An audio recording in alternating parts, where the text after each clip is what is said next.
talking about COVID and the disproportionate impact it has had on blacks, talking about the criminal justice system where you've worked, talking about voting.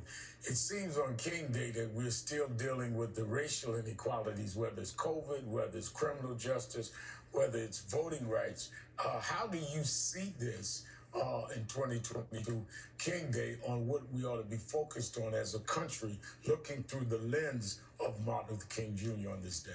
Well, Rev, I think that where we are right now is a very important place in history because it gives us the opportunity to look backwards and to appreciate the progress that we've made thus far, but to understand how much further we have to go.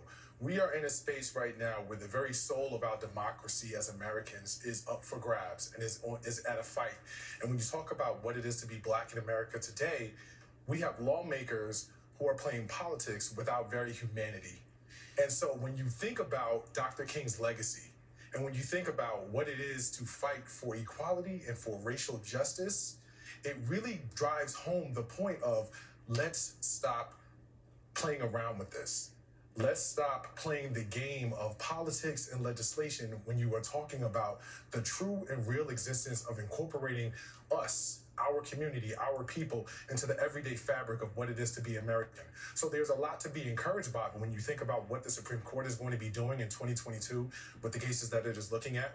When you think about where we are headed in urban centers across America as crime continues to peak, and as we look at different police tactics that are going to be employed, that are going to bring significant amounts of pain to black people across America, we realize that there's so much more to do and so much more to go. And this is not something that people should be playing politics with.